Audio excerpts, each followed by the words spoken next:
बिस्मिल्लाहिर्रहमानिर्रहीम। अस्सलाम वालेकुम नाजरीन, मैं हूं जेम जमाली और आप देख रहे हैं डिजिटल के सबसे बड़े चैनल न्यूज़ पाकिस्तान का प्रोग्राम ए टू जी। नाजरीन, अहम खबर है कि अमेरिका ने ईरान के 35 इदारों और शख्सियात पर पाबंदियां आयद कर दी हैं। इन इदारों और शख्सियात पर इल्ज़ाम आयद किया गया है कि ये ईरान के बैंकारी शोबे की मदद करते हैं।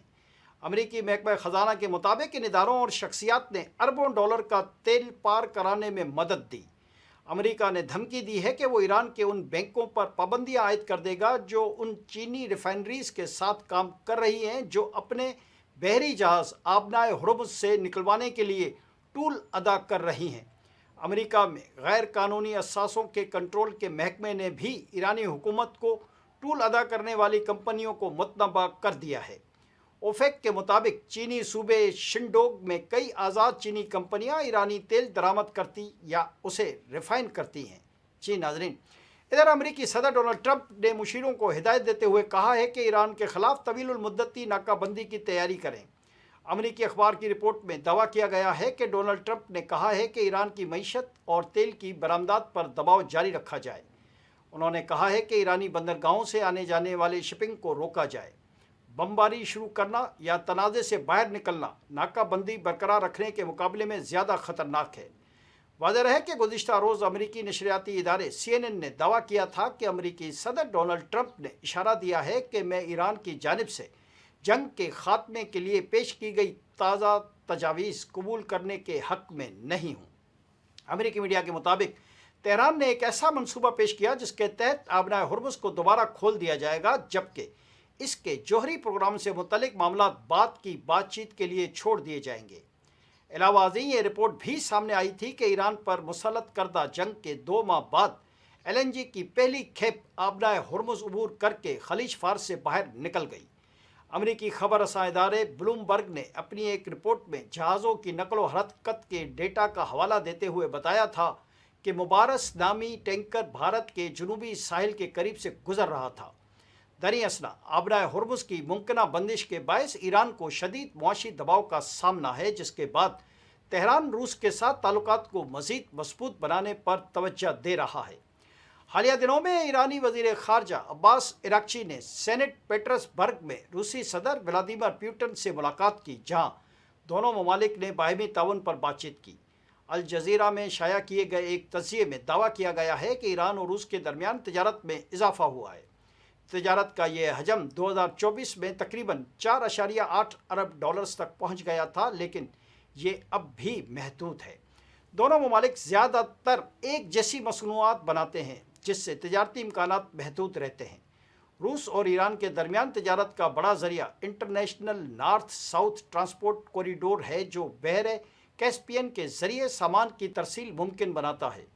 ताहम बैनुल-अक़वामी मीडिया रिपोर्ट्स के मुताबिक ये रास्ता आबनाए हुर्मुज़ का मुकम्मल मुतबादिल नहीं बन सकता, क्योंकि समंदरी रास्ता सस्ता और तेज़ है और ईरान की 90% तजारत इसी पर मुनहसर है। अल जज़ीरा के मुताबिक रूस मुख्तसर मुद्दत के लिए ईरान को कुछ सहारा तो दे सकता है, जैसा कि खुराक और सनती सामान की फ़राहमी, लेकिन तवीलुल मुद्दत में वो ईरान की ज़रूरियात पूरी नहीं कर सकता। ख़ास तौर पर तेल की बरामदात। रिपोर्ट में दावा किया गया है कि रूस खुद भी मुआशी दबाव और यूक्रेन जंग के बायस मसाइल का शिकार है, जिसकी वजह से ईरान में बड़ी सरमायाकारी इसके लिए आसान नहीं। अल जज़ीरा की रिपोर्ट में शाया की गई माहिरीन की राय के मुताबिक रूस के लिए ईरान की मदद करना फ़ायदा मंद भी हो सकता है, क्योंकि उससे आलमी तेल की कीमतें बुलंद रह सकती हैं और दोनों ममालिक का इत्तेहाद मजबूत हो सकता है। अल जज़ीरा की रिपोर्ट में बताया गया है कि मजमूई तौर पर माहिरीन इस बात पर मुत्तफ़िक हैं कि रूस ईरान के लिए मुकम्मल मुआशी मुतबादिल नहीं बन सकता, बल्कि सिर्फ आर्जी मदद फराम कर सकता है।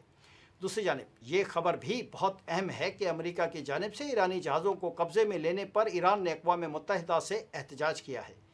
गैर मुल्की मीडिया की रिपोर्ट के मुताबिक सेक्रेटरी जनरल UN और सदर सलामती कौंसिल को ख़त में ईरान ने नाकाबंदी को बहरी कज़ाकी करार दिया है। ईरान के अक़वाम मुत्तहिदा में सफ़ीर अमीर सईद एरवानी ने कहा है कि ऐसा रवैया गैर कानूनी जबर, बैनुल-अक़वामी तजारत में मदाखलत और इमलाक के गैर कानूनी कब्ज़े के मुतरादिफ है। अलावा अज़ीम ईरानी फ़ौज के तर्जमान मोहम्मद अकरम मनिया का कहना है कि अमेरिका से जंगबंदी के बावजूद हम जंग को ख़त्म नहीं समझते। ان کا کہنا ہے کہ ایرانی افواج سامان کو دوبارہ بھر رہی ہیں اور اہداف کی فہرستیں اپ ڈیٹ کر رہی ہیں۔ جی ناظرین، ایران امریکہ جنگ کے حوالے سے ایک اور تجزیہ آپ کے سامنے رکھتے ہیں۔ امریکہ کی گزشتہ 76 برس پر محیط جنگوں نے انسانی جانوں اور معیشت دونوں پر گہرے اثرات چھوڑے ہیں۔ کوریا کی جنگ سے لے کر حالیہ ایران تنازع تک لاکھوں افراد جاں بحق جبکہ کھربوں ڈالرز خرچ ہو چکے ہیں۔ الجزیرہ کی ایک خصوصی رپورٹ کے مطابق افغانستان میں 2001 سے 2021 تک جاری رہنے والی جنگ امریکی تاریخ کی طویل ترین جنگ تھی۔ اس جنگ میں 8,32,000 امریکی فوجی تعینات رہے۔ اس دوران 2,461 امریکی فوجی ہلاک اور کم از کم 20,000 زخمی بھی ہوئے۔ ان جنگوں میں سب سے زیادہ نقصان مقامی آبادی کو اٹھانا پڑا۔ رپورٹ میں شامل کی گئی ایک تحقیق کے مطابق 2021 کے بعد امریکی قیادت میں ہونے والی جنگوں میں تقریباً 9,40,000 افراد ہلاک ہوئے، جن میں بڑی تعداد عام شہریوں کی تھی۔ الجزیرہ کا دعویٰ ہے کہ حالیہ ایران جنگ جو صرف 60 دن جاری رہی انتہائی مہنگی ثابت ہوئی ہے۔ اس جنگ کے ابتدائی 6 دنوں میں ہی 11.3 ارب ڈالرز اسلحے پر خرچ کیے جا چکے تھے، جبکہ مجموعی لاگت پہلے ہفتے میں تقریباً 12.7 ارب ڈالرز تک پہنچ گئی تھی۔ بعد میں روزانہ خرچ تقریباً 500 ملین ڈالرز رہا۔ ایران میں حملوں کے نتیجے میں کم از کم 3,375 افراد جاں بحق جبکہ امریکی فوج کے 13 اہلکار مارے گئے اور 200 سے زائد زخمی بھی ہوئے۔ امریکہ میں اس جنگ کے خلاف عوامی رد عمل بھی شدید آیا ہے۔ رپورٹ کے مطابق ایک حالیہ سروے میں بتایا گیا ہے کہ 60% امریکی شہری ایران پر حملوں کے خلاف ہے۔ دوسری جانب جنگ کے اثرات عام امریکی شہریوں پر بھی پڑ رہے ہیں۔ ایندھن کی قیمتوں میں تقریباً 40% اضافہ ہوا ہے، جس کے باعث گھریلو اخراجات میں نمایاں اضافہ دیکھا گیا ہے۔ الجزیرہ کی رپورٹ میں بتایا گیا ہے کہ ایک محتاط اندازے کے مطابق ایران جنگ کی وجہ سے امریکی عوام پر 27.8 ارب ڈالرز کا اضافی بوجھ پڑا ہے۔ رپورٹ میں شائع کی گئی ماہرین کی رائے کے مطابق جنگوں کی اصل قیمت صرف میدان جنگ تک محدود نہیں رہتی، بلکہ اس کے اثرات دہائیوں تک فوجیوں، ان کے خاندانوں اور عام شہریوں کی زندگی میں بھی محسوس کیے جاتے ہیں۔ آج کے لیے اتنا ہی۔ اگلے پروگرام تک کے لیے اپنے میزبان جیم جمالی کو اجازت دیجیے۔ اللہ حافظ۔